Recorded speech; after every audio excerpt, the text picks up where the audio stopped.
Welcome to the New England Football Show presented by Mortgage Right. I'm your host, John Serenitas, and as always, I'm joined by my partner, Kevin Stone. Kevin, how are you this evening? Doing good. My house is freezing, but I'm good. How are you? Yeah, I think everybody's house is freezing. We've entered what I call the January doldrums, where I really genuinely believe this is the worst time of the year because it's cold, still getting dark out early. There's not a lot going on. It's not a fun time of the year for sure post holidays. But yeah, we're officially in the January doldrums. It's cold, it's dark, and we just need to get through January. And of course, these college football playoff games and the NFL playoffs will help us do that. But it's certainly a tough stretch here, at least until we get to the Super Bowl. And I feel like once we get to the Super Bowl, spring training starts, and then middle to end of February, things start to turn around, and you start to feel like spring is around the corner. Now, before we get started here, and this is going to be pretty much a Patriots-specific show. Before we get started here, I do want to remind you that if you're in the market to sell your current home and purchase your next home, purchase your first home, or refinance, give our good friend Herb Devine a call, 781-254-2846. Or you can shoot him an email at herb@mortgageright.com. He and his team are available anytime, including nights and weekends. And Herb has the experience that you need on your side. With the real estate market starting to ramp up now as we're into the new year, you're going to need somebody like Herb Devine in your corner. Give him a call again at 781-254-2846. Or you can shoot him an email at herb@mortgageright.com. He and his team are available anytime, including nights and weekends. All right, normally we run the gamut, Kevin. We talk Patriots, we talk college, we talk high school. Not a lot to talk about in terms of college and high school football this week. Of course, the New England Patriots dominate the news cycle as they should at this point in the season. Of course, they wrapped up the tumultuous 2024 season yesterday with a 23-16 win against the Buffalo Bills. And in the process, the Patriots went from potentially having the number one pick in April's draft to now picking fourth. You can thank Joe Milton for that. Apparently, he didn't get the memo that they were supposed to tank yesterday.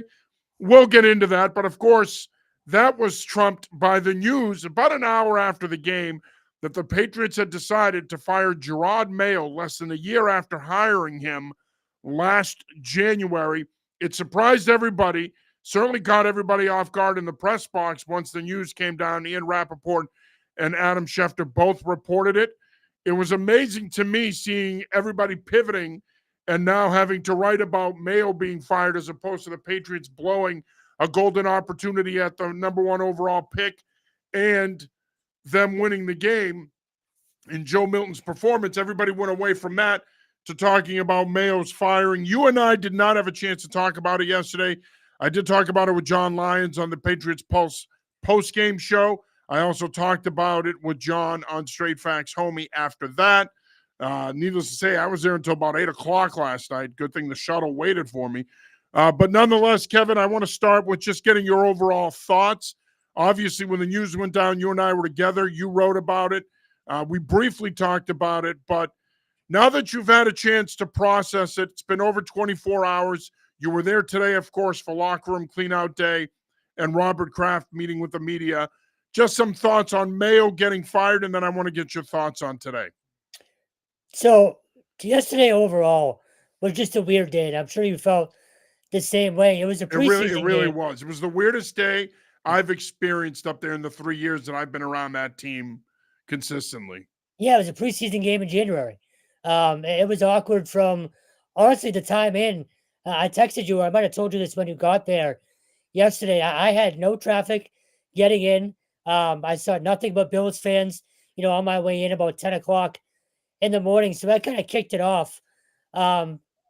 Look, in terms of how it happened, it was stunning. I mean, obviously, you mentioned the way reporters sort of all had to pivot. I looked at you when the news came out. I was about to hit submit on the game story, and my last line was, "We'll see what happens." So it truly came out of nowhere. And I know we're going to get into the game, in terms of them not tanking or tanking. It's sort of interesting now knowing what we know. What did Jerod Mayo know? But it was a weird day overall. But it's funny, I'm wearing a Patriots hat right now, mostly just because it's freezing. But It brought back my fandom a little bit. You know this, covering that team, you have to separate the fandom Yep. from what we do. In the last 24 to 48 hours, I felt like a fan, which it's sort of a commentary on the team in general, but it's hard to sort of separate the two because you want good content and, whatever is best for our site. But as a fan, it's all right, well, how the hell do they get out of this now? How do they get rid of all the garbage that's been going on for the last, you can call it 2 years, but really five, if you want to go back that far. So it's been very weird. Again, it's brought back the fan in me a little bit. And the fan was happy to see the move made as quickly as it was. But then again, it's, well, where was this last year? You could have gone through the process last year and saved yourself the very awkward last 48, 24 hours, whatever it is. So good for the Crafts for owning up to it immediately today. I mean, that statement, you saw and heard it. It was a minute flat. He got right to the point and then immediately went to questions. So Robert Kraft owned it. I did think Jonathan was going to show up. A little surprising he didn't, at least to me. But let's see what happens now. They made the move. They're admitting their mistakes. They can't get this wrong now, though. You can't keep going backwards or having this happen every 2 or 3 years. We saw how empty it was yesterday. It's only going to get emptier if this team keeps going 4-13. That's just how it works. And the home schedule next year isn't great either. So you need reasons to have fans show up aside from the general, this is what we do around here on Sundays. So a weird 24 hours. One, I'm glad we were there for, because I think it's a couple days that will live in Patriots infamy or history, but just very strange all around. And but again, I'm glad we were there for it, if nothing else. Well, we've had a lot of those days the last couple of years. Of course, the awkward press conference a year Yep. ago with Belichick and Kraft, Yeah, which you less were than a there year. for, and Less, and, and this, then yeah, and this then of all course happened. yesterday and today. Yeah, this all happened in less than a calendar year. Sorry. Yeah. No, and I think, look, I was surprised that Kraft did it when he did. It's interesting because if you were to ask me a week ago, and we had talked about this on this show and Patriots Pulse post game show throughout the season, that I always felt that he was going to be back. That I didn't think they were going to pull the plug on him after 1 year. So I was. I was on that side of things until about the middle of last week. And then you started to see more, especially after that Chargers loss, you started to see more and more people nationally talking about the possibility of him not being rehired. It started becoming more of a point of emphasis with the local media as well. And then the more I thought about it, Kevin, the more I realized, and I wrote about this yesterday before the game, that they needed to make a change, that this was going sideways. It was getting worse. Okay. You can talk about week one, they beat Cincinnati, the high of beating them. He picks up his first win in week one. The momentum that could have created, that it ultimately didn't. You could say to yourself, okay, at that point, maybe he was the right guy. Maybe this whole idea that they needed more of a player's coach and more TLC and more transparency, maybe, just maybe, Jerod Mayo was exactly what this organization needed. But it only got worse from there. It didn't get better. He got worse as a coach. The Patriots got worse as a team. He didn't develop. The team didn't develop. And I think ultimately, big picture, Robert Kraft looked at this objectively and said, you know what? Do I think Jerod Mayo can lead us out of the wilderness in 2 or 3 years? Do I think he's the guy that can get us to an AFC championship game and beyond? And I think as he asked himself that, obviously the answer is no. And he was right. The answer is no. And I give him a lot of credit, and we will get into today and him acknowledging his mistake. I give him a lot of credit for acknowledging the mistake and making the move right away. And I know nationally there's been some talk about race and did he get enough time and did he not get enough time? Look, this had nothing to do with race. And if anybody thinks it does, then they're just race baiting fools who will use race as an excuse anytime anything happens. So let's get that out of the way. That's just stupid. Okay. Kraft obviously saw something in Mayo a year ago, or more or less 5 years ago, that intrigued him where he saw him as a potential head coach, and he eventually made him the head coach. Okay. He didn't think about his color. He looked at him as an individual and said, he can be it. He can be the successor to Belichick. He can lead this franchise at some point. So don't give me the race thing now. He hired him. So to do that, I think is irresponsible. I think, to me, this comes down to one thing and one thing only: wins and losses. And at the end of the day, the Patriots have now had 4 losing seasons in the last 5 years. They've only made 1 playoff appearance in the last 5 years.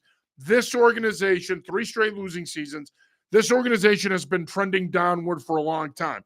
And I think Kraft looked at this and he said, I don't think Jerod's the one that's going to get us out of this. I feel bad. I set him up to fail. I didn't set him up to succeed. It's on me, but it's time we make a change and bring someone in who can get us out of this and get us going back in a direction where we can contend. And by the way, might I add that this is his prerogative. He is the owner of the team. He can sit here and talk about the fans owning the team and everything. No, the fans only own one team in pro sports, the Green Bay Packers. That's it. The fans don't own any other team in pro sports. So let's not sit there on ceremony and pretend like, oh, geez, Kraft did that to tap into the emotions of the fan base today. But the bottom line is he is a representative of the fans as the owner of the team.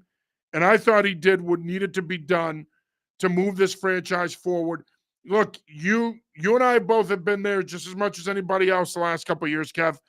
It wasn't, not only was it not getting better, it was getting worse. I thought that I thought that the mentality in that locker room had really changed from what we were accustomed to seeing under Belichick. The lack of leadership was abundantly obvious.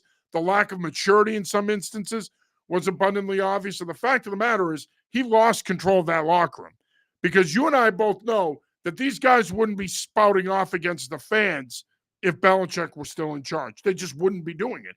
The Patriots were Fort Knox for 24 plus years. So to me, what it comes down to is I think all of this, and I wrote about this collectively, all of this added up to him losing his job.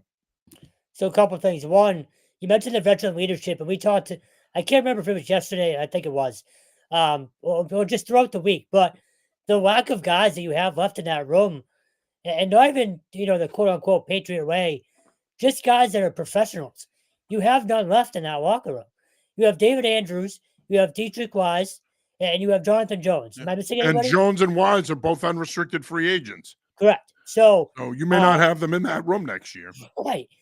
David Andrews did talk today and said he wants to be back. As long as the coaching staff will have him, I can't imagine they would not. He's an asset to any team that he's on, whether he's, injured on the sideline or actually playing. And he said he wanted to play with Drake May today as well. So I do hope he's back. But you don't have any leadership from the players right now. You had guys getting arrested. You had guys celebrating down 30 points in games. You had, what else? Like you mentioned, you had Tavai spouting off against the fans. You're right. It was a dumpster fire. I think they could have lost games, but if it was still buttoned up, I think he's still here. But we can debate about that, obviously, because, it's a wins results business. But yeah, it was a disaster. Plain and simple. Absolute disaster. Really from the start. Like, you go back to the press conference where he spilled the freaking orange juice. Day one on the job, we should have known it was an omen. So look, yeah, he had to go. But again, you're right. Kraft did the right thing, owning up to it today immediately. But like I said earlier, you can't get this wrong now. You can't keep going through this vicious cycle.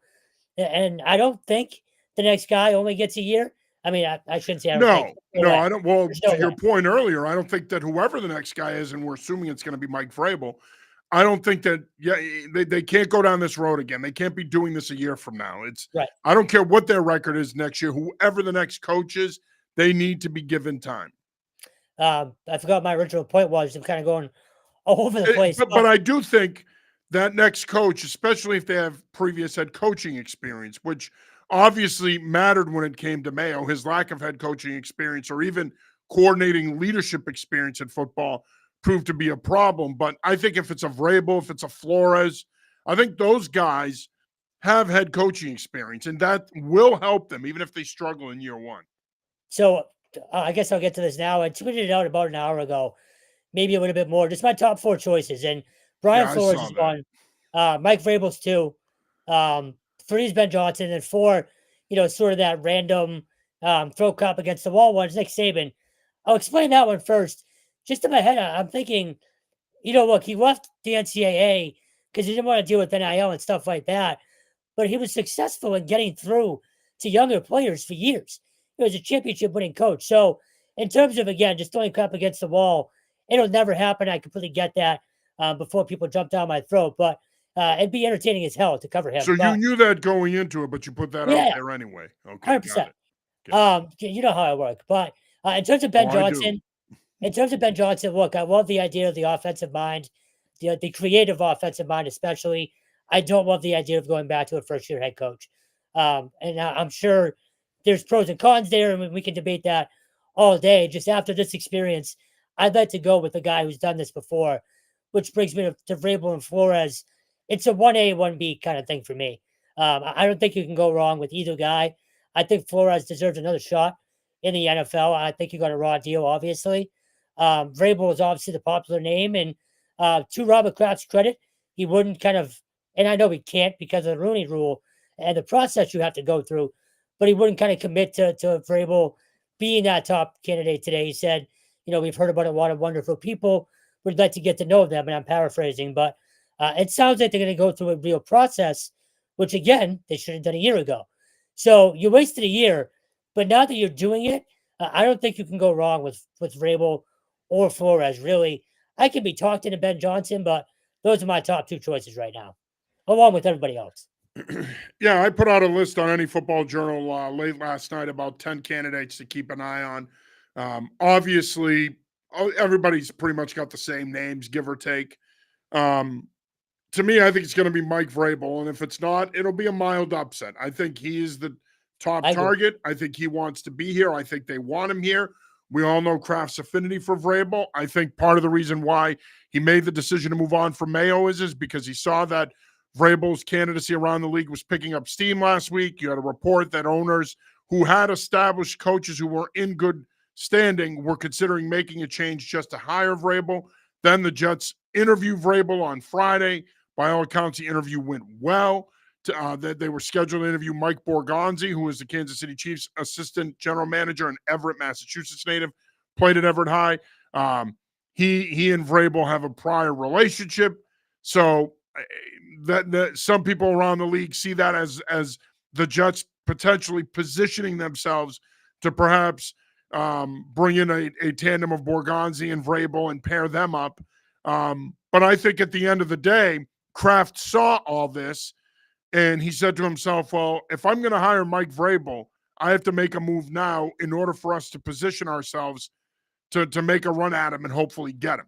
And so I think Vrabel in his activity this past week definitely acted as sort of a push for Robert Kraft to make this move. What I found interesting yesterday, by the way, is you get the news just probably a little after 5 o'clock. You get the news that he's out, and that statement came out like that. I mean, that statement literally came out like 2 minutes after the news broke. So yeah, it was written for 2 days. Yeah, clearly this tells me, and I talked to people that told me that they thought that the temperature in that building changed after the Arizona loss. It was that bye week where things started to change. And I think that that's the thing that I think people need to keep in mind here is that that's when I think that the Crafts looked at this with a 1,000-foot view, if you will, and said to themselves, do we think he's the guy long term? Did we make a mistake here? Did we overestimate his character and his leadership abilities? And did we think that was going to mask some of his deficiencies, and ultimately it wasn't enough to mask them? So I think that bye week presented an opportunity for Robert Kraft, Jonathan Kraft, to talk more about Mayo, his future, and whether or not he's the guy. And yes, I think after that road game in Buffalo where the Patriots were pretty competitive, had a chance to win that game, I think that probably bought him a little bit of time, but then they turn around and lay an egg against the Chargers. And I think, honestly, Kevin, not that this is much of a mystery, that was the game that I think sealed his fate. I don't think it was yesterday. I think it was that Chargers game. They got blown out at home on national television. The league flexes that game into a spot where they can highlight Drake May and give the Patriots a shot to play on national television on a holiday weekend, and the Patriots no-show. And not only did they lose the game, they got thoroughly outclassed. They got physically whooped up front. They got outcoached. They got outplayed. I mean, Justin Herbert, I don't even know if they had to wash his uniform after the game. So I think that was the game that sealed his fate. And I thought it was interesting. And not enough people talked about this, Kevin. But at no point did Robert Kraft come out in the past month and give him a vote of confidence. You heard stuff out there from Rappaport and other people that, the Krafts would like to have Mayo back. They support Mayo, but it will depend on how he finishes. And, I forget the exact quote but unless it fell off the rails, basically, he was going to be back. Well, it fell off the rails and he's not back. Yeah, no, there was always a but to every one of those reports. Yeah. The other thing about yesterday, too, he was defiant in the press conference, like adamant. Well, I think that's an interesting point that you make. I think for the last couple of weeks, he was the same way after that Chargers game. I think for the last couple of weeks, he really tapped into his inner Bill Belichick and just decided, you know what? I'm not going to answer your questions. Whatever choices I've made, whatever decisions I've made, coach's decision, he turned into Bill Belichick the last 2 weeks. Well, even, what was it, the Indianapolis game, right? I think that was the last home game before there was that break there. And we talked about this after. His answers got short that week too, even during his weekly regular press conferences. And we both said, it feels like he got a talking to, or some coaching, maybe from Pat's PR and Stacey James or whoever. So I think that was part of it. But yesterday, and I think the question that sort of highlights all of it was Reese pointing out the pin. The pin, yeah, that was first interesting. And foremost, that's such a Mike Reese question. Because with all due respect to the pin and what it stands for, correct. To your point, that speaks to who Mike is. Mike is so meticulous and detailed that he doesn't miss a trick. No, and I don't think anyone else in the room would have asked that question except Mike. No, I never would have noticed it. And yeah. We had the TVs a foot from us in the press box. I never even thought to look at that, look at his jacket when they kept cutting away to him. So, but I thought that answer and the way he ended it, saying you can make a story about it if you want to, just sort of highlighted what he was feeling. I guess just to sort of segue into the game itself. Do you think he knew? Because Robert Kraft today said he did not, and I don't believe it. If look, and I understand if you know you're going to be fired, why are you going to help the organization on your way out? But how else do you rectify them winning that game other than it was a big FU for Mayo? Like I've tried to convince myself, and you kept saying this to me yesterday, you can't tell professional athletes not to play hard. And I totally get that. That's how you get hurt. Completely understand it. But the way that game unfolded yesterday, and don't get me wrong, Buffalo outsucked you. Like they made it a point to make sure you did not get that number one pick. But it felt like Mayo sort of said F you on the way out, at least to me. I hope that wasn't the case. And I don't think it is. I think it is more of what, you kept saying to me, which was, pro football players want to win football games. But, man, it's hard not to come away thinking that, that was his Costanza moment, dragging the trophy around behind the car yesterday as a big FU on the way out. It's just how it sort of comes across. I don't think he knew. I think he might have had a feeling. He might have had an inclination that something could go down. Obviously, we're not in the building, so we're not privy to conversations and but just real quick, interactions. Especially with Schefter yesterday morning. Say he had to have gotten wind. Look, I know it's whatever Schefter was doing, it was just sort of a little segment in or out, but they hear things. Schefter and Rappaport wrote the story. Yeah. So they knew yesterday morning, and I wonder if Mayo got wind of that early on, and it sort of just set the whole day up. I don't think so, only because, well, let's go back to Mayo. He may have had an inclination that something was coming. As far as the tanking piece is concerned, they did try to tank. I mean, Drake May played one series, he got sacked. They wanted him to have one more sack so he knows what it feels like to get his ass kicked. And then they pulled him. Joe Milton played the entire game. Now, I do think that I'm sure in their minds Joe Milton had developed enough where they felt comfortable playing him, especially against Buffalo's 2s and 3s. But I don't think they thought Joe Milton was going to play as well as he did. And clearly Joe Milton didn't get the memo. So he played lights out. He was, 20, 21, 22 or 29 for 249 yards, a rushing touchdown, and a touchdown pass. I mean, he played lights out. But they were trying to lose the game. I mean, Duggar only plays a half. Bunch of the defensive starters only played a half. They didn't start the entire offensive line. Hunter Henry could have played. They deactivated him. They didn't play Ramondre Stevenson. Receiver, you are what you are. They have no depth in the organization at the position, so they had to play those guys. They did try to lose that game. But ultimately, Buffalo, especially in the second half, decided, nope, Mitch Trubisky played enough. We don't need him getting hurt. We don't need New England getting the number 1 pick. Let's throw in Mike White. Let him finish this thing out. They pulled James Cook after he scored. Buffalo basically out-tanked you, and that was the difference. But it really did amaze me how many people, the vitriol, and again, if Mayo doesn't get fired yesterday, and if he's still the coach of this team, this would have been a never-ending topic of conversation about them blowing, having a chance at the number 1 pick, and why didn't they tank, and then you got all these guys in the media and fans, they should have done this, they should have done that. I mean, just stop.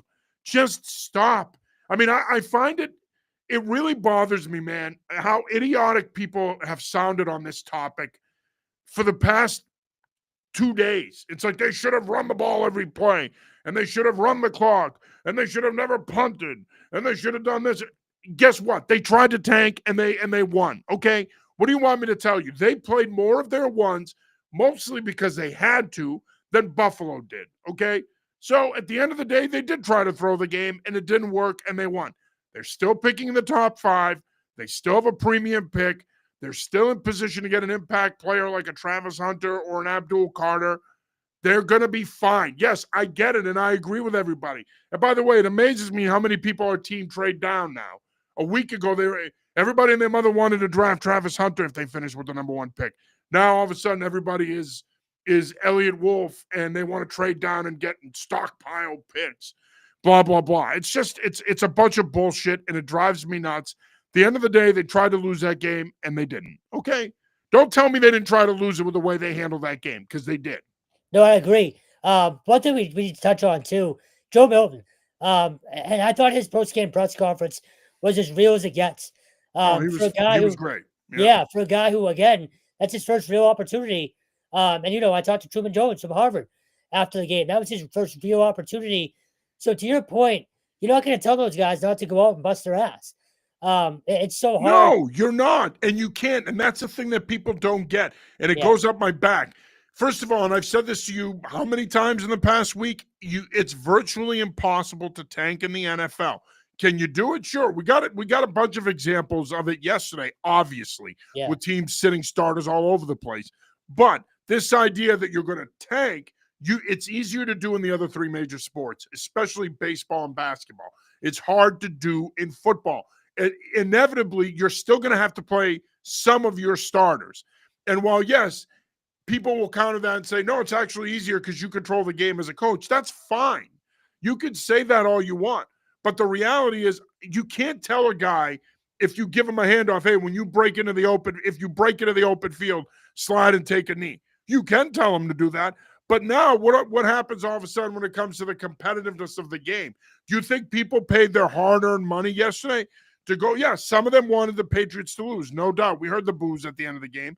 But the majority of people, I guarantee you, still went to that football game because they wanted to be entertained. They wanted to see a good game, and they wanted to walk out of there with a good experience. They don't need to see a bunch of Patriot running backs pulling Ahmad Bradshaw's and falling on their ass if they break a run and trying to kill the clock. Like, I mean, again, I just, this whole conversation is idiotic. I think what this comes down to is Joe Milton. If Joe Milton played like a rookie, they probably lose that game and have the number 1 pick. He didn't. He went out there, he let it rip, he played great, and they won. What do you want me to tell you? It's a silver lining, though. You know what? You got a pretty good look at Joe Milton now. And by the way, I don't want to hear trade talk about Joe Milton. You hold on to him.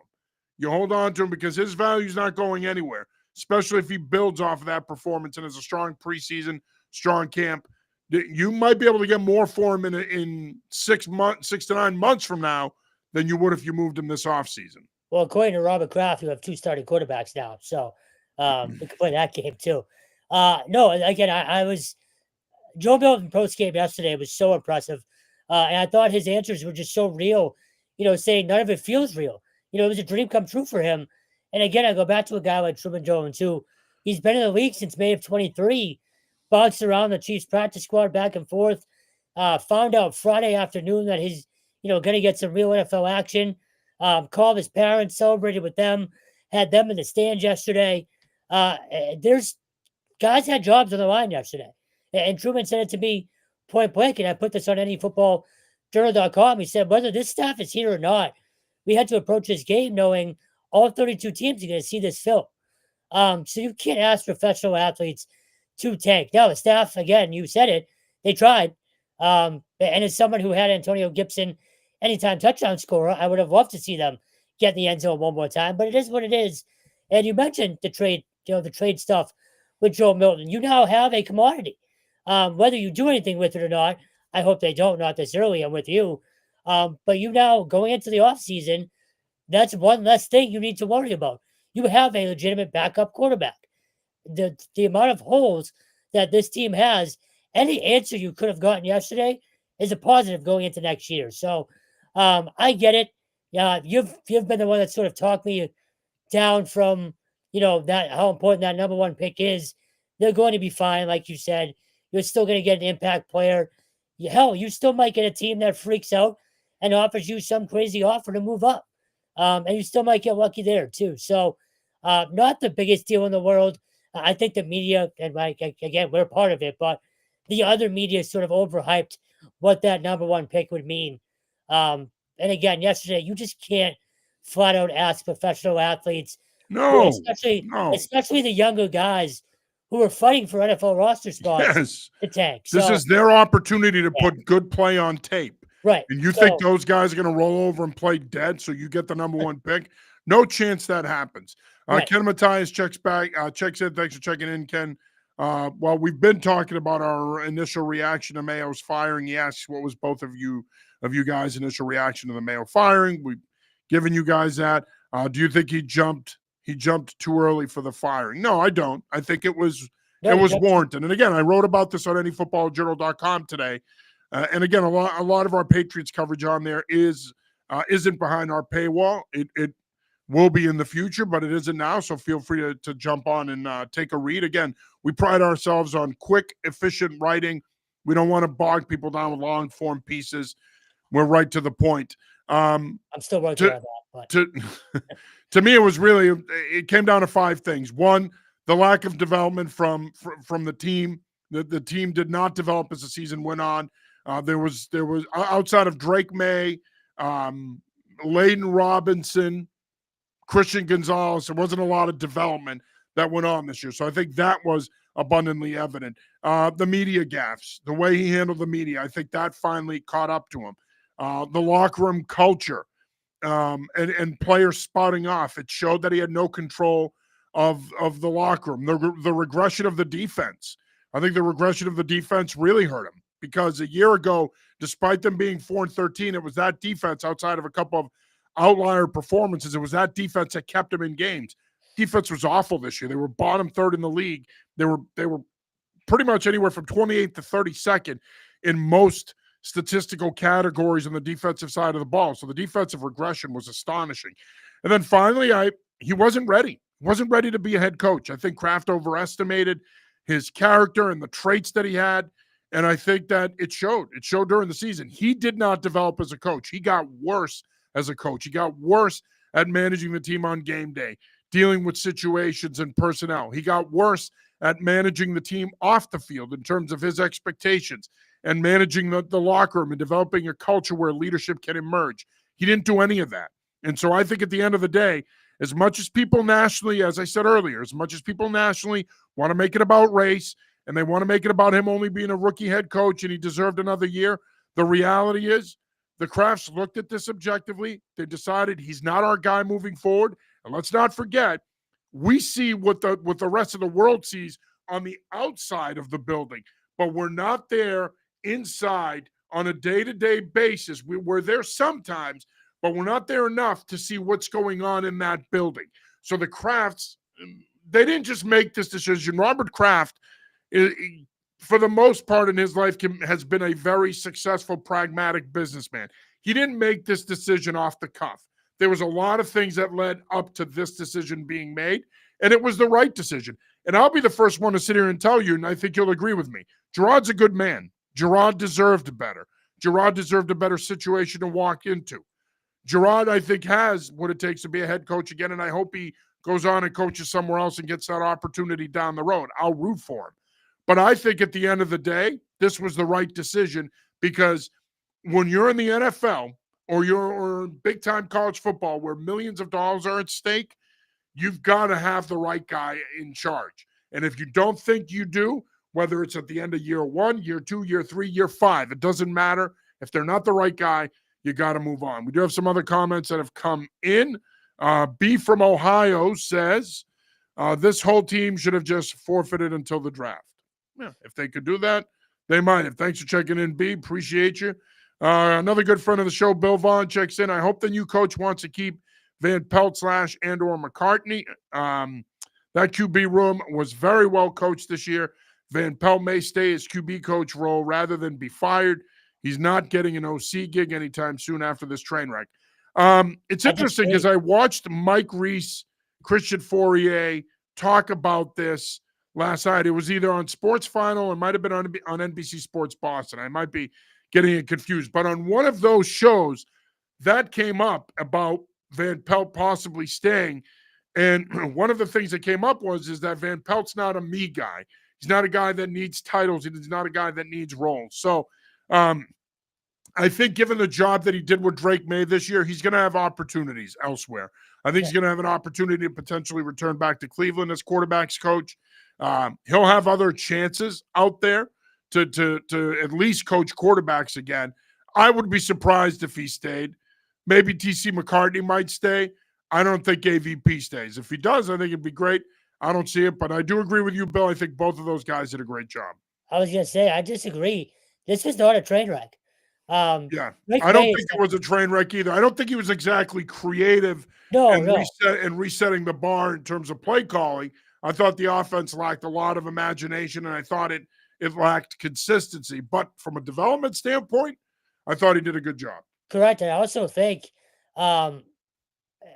it'd be a demotion for him to take the QB coaching job. I wouldn't be shocked if whoever the next head coach is at least interviews him or discusses staying on as OC with him. But look, if nothing else, Joe Milton made him look fantastic, maybe better than anybody else this season yesterday. For him to do what he did with no game experience whatsoever, just sitting on the bench all year, I gotta look. I was out on AVP about 2 weeks in. Yeah, I completely flip-flopped on him. I thought he had an excellent year, mostly just because of the development. You mentioned the lack of creativity, and again, that's where a guy like Ben Johnson comes into play. And you turn a Lions game and you see something different, seemingly every week. But I would not call this year a train wreck at all. If anything, I thought Alex Van Pelt really did well for himself and handled everything extremely professionally. I thought he did too. And Ted Johnson said this last night, and I kind of agree with him. I mean, he's probably their best coach this year. I don't think that's hyperbole. No. He was their best coach this season. And if you could find a way to keep him, I think it would be a boon for the Patriots if they could find a way to keep him. But that's to be determined. I'm not so sure that's a possibility. Oftentimes in the NFL and in major college football, it is a relationship business. It depends on who you have connections to, who do you know. Typically, established coaches already have assistants in mind. They have people that they have relationships and connections to that they are more willing to hire. Loyalty does matter. But you never know. AVP could make the decision to say, thanks for checking in, Bill. Appreciate you. Ken checks back in. Is Mike Vrabel a lock as being the next Pats head coach, or will Kraft like Ben Johnson and potentially offer him a contract to coach? I don't think Vrabel's a lock. I think that they're going to, first of all, they have to go through the process. They have to meet the Rooney Rule requirements in terms of interviewing at least 2 minority candidates. But I also think that they are going to do their due diligence here. This isn't going to be what we saw a year ago where he's going to part ways with Belichick, and then 2 days later, Jerod Mayo is named the head coach, and they introduce him 4 days later. I don't think that's going to happen here. I genuinely think this is going to be a real process. I don't think Ben Johnson would have taken this interview if he didn't think he had a shot at the job. And I know I had mentioned that on X, and then Albert Breer tweeted something out similar to that.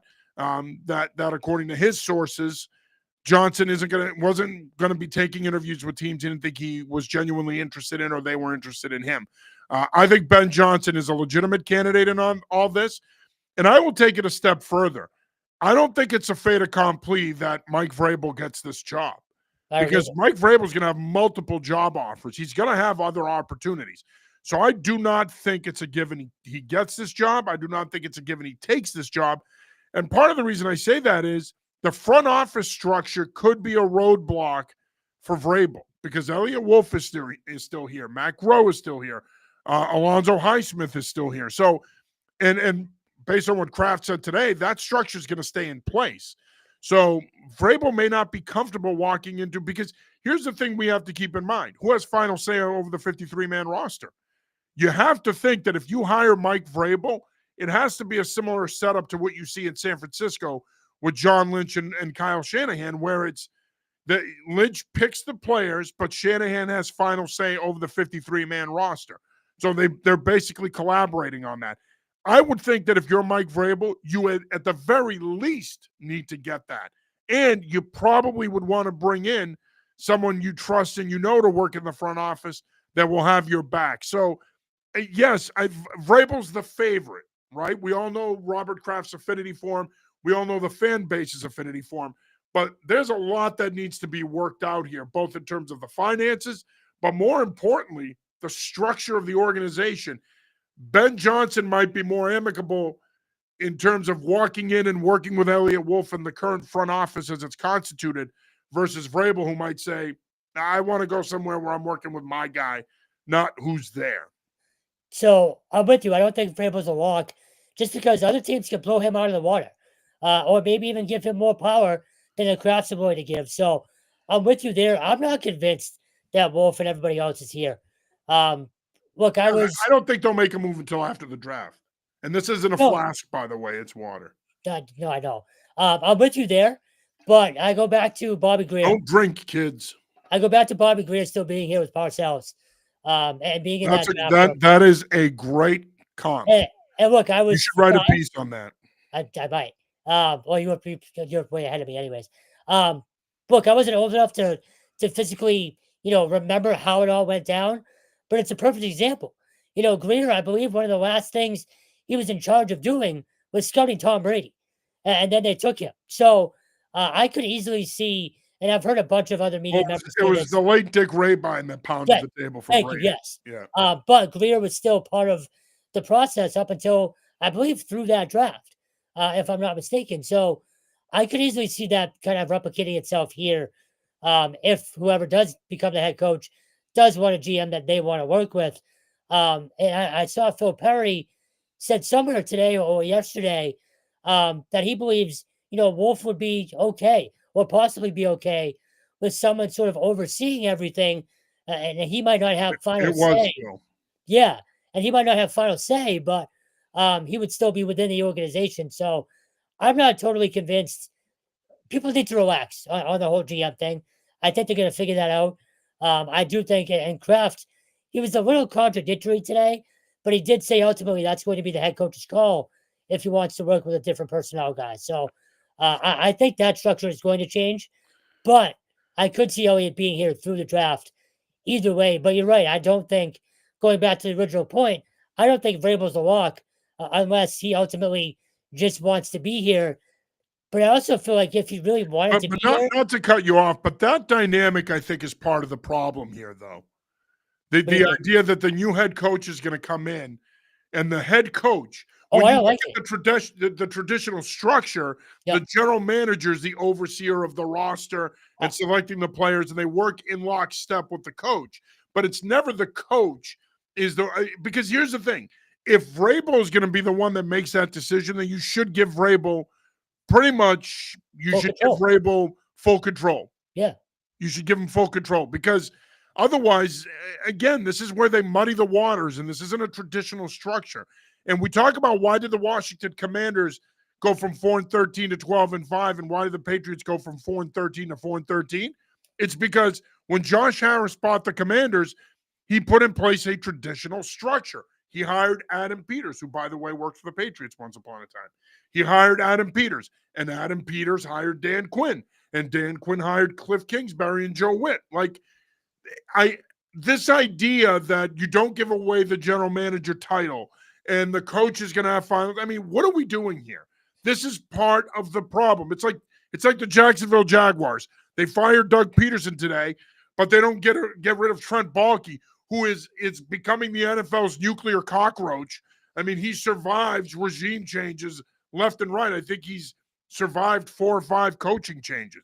So it's just, for me, I don't understand this. I think it leads me to think that Elliott Wolf's not going to be here after the draft, because I can't imagine you hire Mike Vrabel and Mike is going to be willing and Vrabel to work with Elliott Wolf in the front office as it's currently constituted, unless he has a relationship with them and he knows them.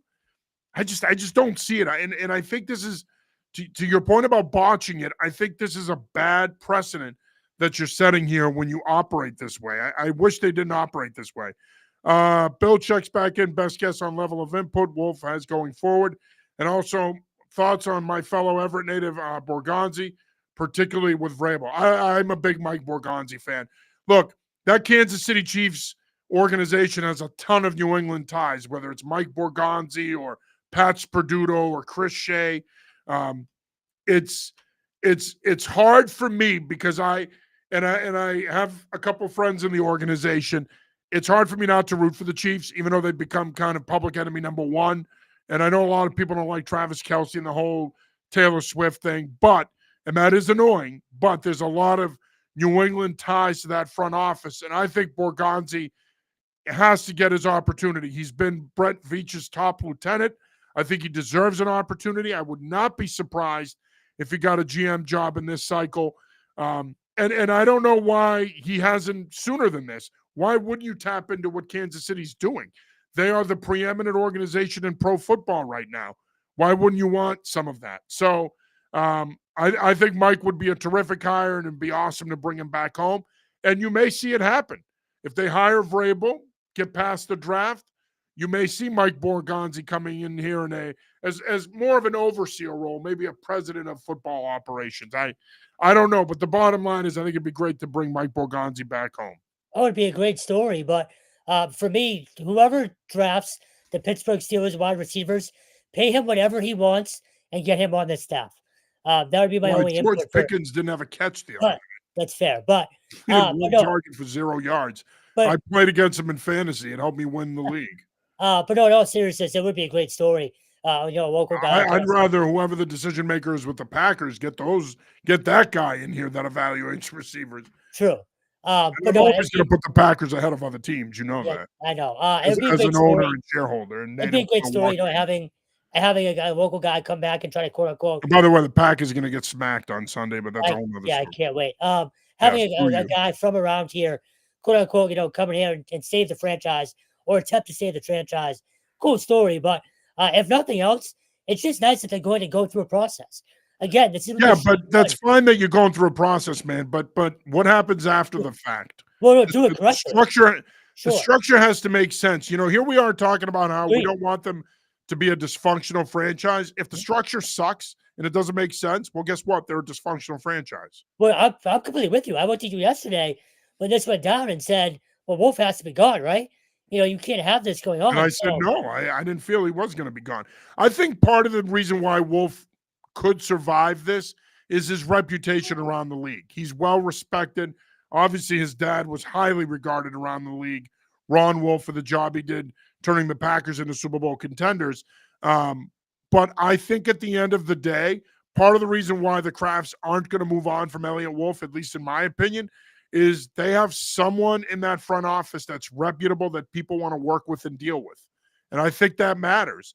And honestly, I'll be honest with you. If I'm Mike Vrabel, I'd want Elliot Wolf to be a part of this organization because I would come in and say, look, I want to have full say over the 53-man roster. Elliot and I will work together to pick the players. He can help pick the players. He can pick the players as long as they fit the way we want to play. But when it comes to who's on the 53-man roster, I have final say. And I bet you if you put that on the table for Elliot Wolf and Mike Vrabel, they may take it. So here's to hoping that that's what it is if Vrabel is hired. No, I agree. And something else I heard today that's interesting. I believe Ron Wolf. Santa Claus isn't real? Well, that. But Ron Wolf is on one of the Hall of Fame committee, which is interesting. And again, I to your point, I hope this isn't why Elliot Wolf would maintain a job, but I wonder if that might have any influence with Robert Kraft because we know how hard he's been trying to get in. So I found that kind of little nugget I heard today. I believe it was on Fugger Maz. It's an interesting little thing to keep in mind. I hope that's not why they would maintain or keep him on staff, but I could see the Crafts easily, sort of having that come into play, especially Robert right now. I would not be surprised. Again, I don't think that's a reason. Don't get me wrong, but subconsciously, I could see him sticking around because of that. Yeah. The mighty Matthias checks back in. Does Brian Flores get an interview with the Patriots as the weeks go on? Would he consider a reunion in New England? He should. 100%. He should get an interview. But I think Brian Flores is a complicated case. With him suing the NFL, the Belichick stuff and whether or not he was supported after the fact, after he left Miami. I think that Brian Flores is a complicated case. I know a lot of people like him. I know you like him. I know Lions likes him. I know there are a lot of other people in the area that think that Flo might be the best hire for the Patriots. His defense didn't exactly acquit itself well last night. They got whooped by the Lions. But that being said, should they bring him in? Yeah, I'm not so sure he accepts an interview here, though. I think that there is some bitterness there, and I'm not so sure he's interested in this job. Even though it's an appealing job with the quarterback in the cap space, I'm not sure he wants to be a part of this.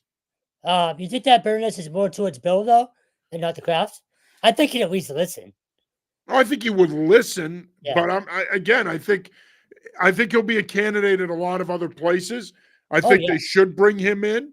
I think that he should be a part of this process and he should be a legitimate candidate. I'm just not sure if some of that bitterness that he feels towards the NFL and how it ended in Miami, I'm not sure some of that bitterness isn't directed towards the Patriots and Belichick and what happened with the Giants. So Bill Vaughn checks back in. Wolf did make great trades with Judon and Uche. Yeah. I mean, I couldn't agree more. Neither guy. I mean, Uche left New England and went into the witness protection program in Kansas City. We don't know where he is. I might have to go to the post office tomorrow to see if I can find him. And Judon really didn't do anything for Atlanta other than slap some Commanders fans' phone out of his hand last week. So it's about the highlight of his season. So, yeah, you got a third rounder for Judon, which could prove to be a valuable pick in this draft, especially for moving up purposes. Two other things on Wolf, too. One, Robert Kraft said today that they had implemented, a new, what's the word I'm looking for? Not draft strategy, but a new draft philosophy. Yeah, sure. Thank you. It's still not the word he said, but they couldn't implement it in time. So you now have a full offseason to implement what you wanted to do. So I'm willing to give him another crack at that. But also, I never felt that Wolf was in danger yesterday. Because I think one of the things that we have to keep in mind is stability in the front office in some ways trumps stability on the coaching staff. Mm-hmm. Because to the point you're bringing up, they're getting ready for the NFL draft. Scouts have been out there scouting all fall. They're getting all the information in now. They're getting their board. They're going to start the process of getting their board ready here.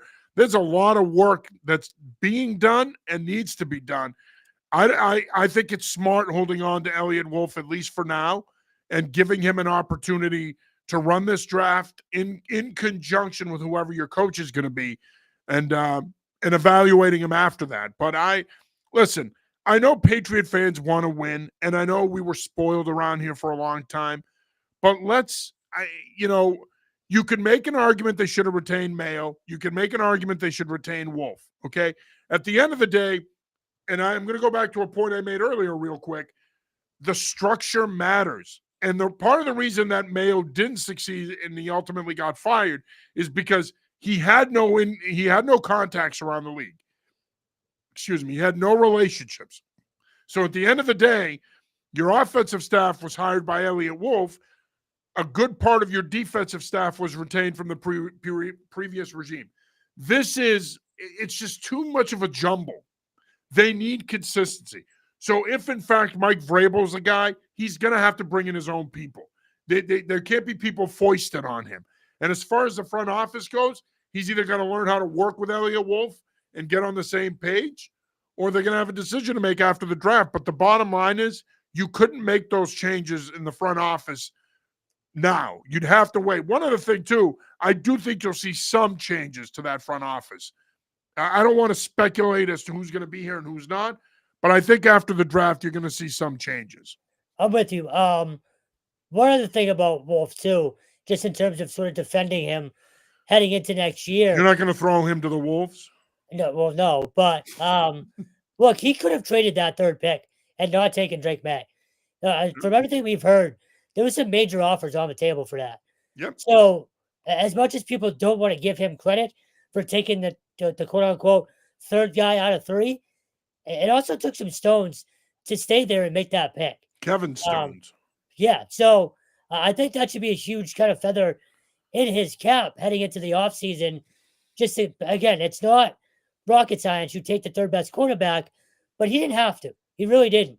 He easily could have traded those or that pick for multiple picks or whatever else was being offered and gone down that road and didn't. So I think he deserves more credit than he got for sticking and picking with May as well. Well, but as you know, he's being judged on the Polk pick, the Baker pick, the Wallace pick. They were terrible. People are fair.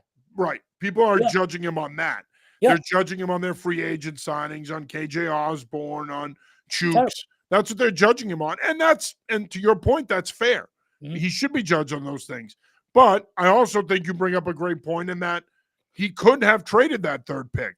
And he could have taken J.J. McCarthy or Michael Penix or Bo Nix. He didn't. He stuck to his guns.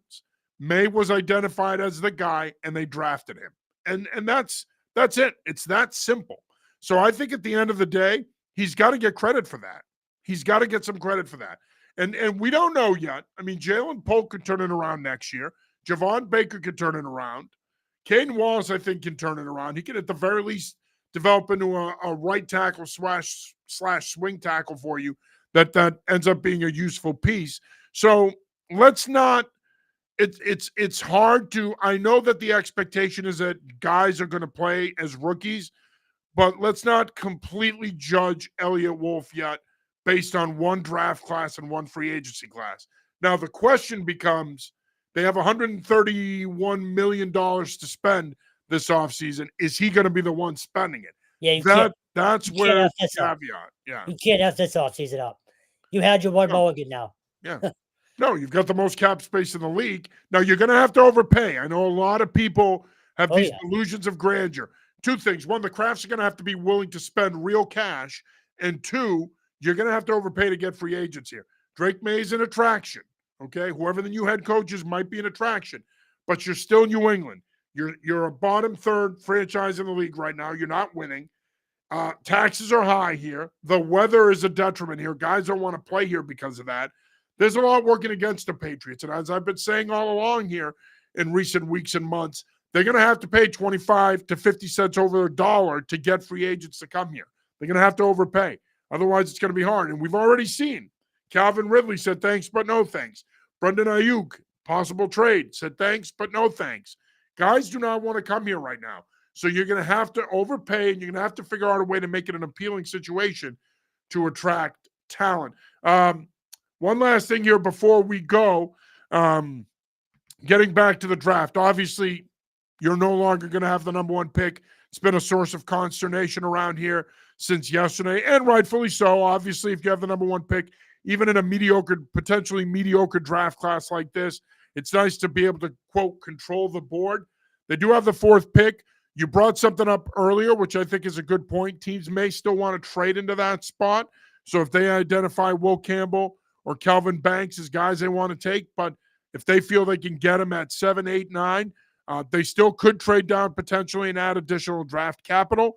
I think what's going to be interesting here is a couple of things. And I said this last night on X, and naturally, all the Mel Kipers on X, had their opinions, and that's fine. That's the beauty of X. We exchange ideas. But this is a weak quarterback class. At best, this quarterback class ends up like the 2015 class, where you get a Jameis Winston and a Marcus Mariota out of it. I don't think you're going to get some elite level frontline starting quarterback here. You're just not. In my opinion, there's only really 3 legitimate blue chip prospects in this class. You can make an argument for a Mason Graham. That's about it to me. But the 3 prospects in this class that have the highest upside are Travis Hunter, Will Johnson, the corner out of Michigan, and Abdul Carter, the edge out of Penn State. Those guys have the biggest upside. When you look at this quarterback class, it's not going to drive the trade market like it usually does in any given year. And I'm not quite sure why people are having a hard time understanding this. Yes, all it takes is one team. I get it. I understand that. I've said this forever, that when it comes to the NFL draft, beauty's in the eye of the beholder.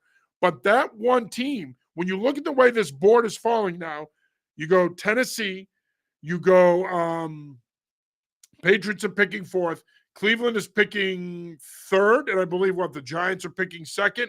Jacksonville's got to be up there too, right? Jacksonville, I think, is picking 5th. But my point is, Tennessee can take a quarterback at 1 now. The Giants can take a quarterback at 1. If you had the number 1 pick, unless, let's say, and there was a report out there that the Titans really like Cam Ward, could they have been willing to trade up with you and given you their second rounder and possibly future compensation to secure him? Sure. My overall point here, and I don't want to babble, is I don't think the compensation would have been what it would be in a normally good quarterback class than it is now. In other words, I don't think you would have gotten the offer that we've seen the last few years, like San Francisco ponying up to get Trey Lance. You weren't going to get that offer simply because you only have 2 quarterbacks that are probably going to go in the first round, maybe 3 if Jalen Milroe impresses in the pre-draft process. He probably doesn't go in the top 10. So in essence, you have 2 quarterbacks who are probably going to go in the top 10 that could go in the top 5, but that's it. And depending on who you talk to, there are scouts out there that don't think that these guys are first-round talents. There are a lot of people that think Shedeur Sanders is a second-round talent. So I don't think that the haul that Patriot fans think they were going to get if they ended up with the number 1 pick, I don't think they were going to get the haul that Patriot fans thought they were going to get. That's my take on it. Because like I said, again, quarterbacks drive the top of the draft. They drive trade value. The talent's just not there in this class. I mean, I think at its best, as I said, this is the 2015 draft. At its worst, it's 2022 all over again. It's Kenny Pickett, Malik Willis. I mean, that's what you're looking at here.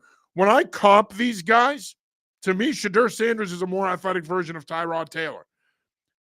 Cam Ward is a better passer than Justin Fields, but he's Justin Fields. Jalen Milroe is a poor man's Jalen Hurts. And that's what you're looking at here. So I'm not so sure that even teams like the Raiders and the Giants, even if they liked one of these 2 guys, I'm not sure they were going to sell the farm for either one of them. They may have said, we'll gap it for a year with a veteran like a Kirk Cousins, and we'll re-enter the quarterback draft market next year if we have to.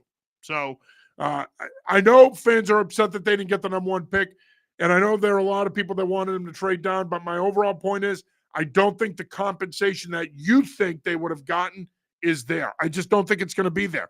Even if one team falls in love with Sanders or Ward, I still don't think they're going to be able – they would have been willing to overpay, especially because you don't need a quarterback. They know the Patriots aren't going to take a quarterback. So if the Titans are sitting at 2, the Giants are sitting at 3, okay, they don't take – Giants are sitting at 4. They know you're not taking a quarterback. They're going to get one of those 2 guys. They know more than likely Cleveland's not getting a quarterback. So that's my take on that. So it's not the worst thing in the world that they got the 4th pick. Do you take a pick now? Yeah. Let's do it. Too early? No, I stick and pick. Yeah, but the, Here's my thought on that. I do think that if there is a run on those two quarterbacks, okay, if Tennessee takes Ward at 1, and let's say the Giants take Sanders at 2, now you're either going to end up with Travis Hunter or Abdul Carter. I think, in my opinion, that either one of those guys fills an immediate need, wide receiver / corner or edge. Now, could you trade down? Yeah, I mean, if Travis Hunter is sitting on the board at 4, there could be that one team that's picking in the 7 to 10 range that says, man, we love Travis Hunter. We love the big playability. He's special. He's gifted. Let's go up and get him. Okay, if you as an organization decide, well, you know what? We like Calvin Banks.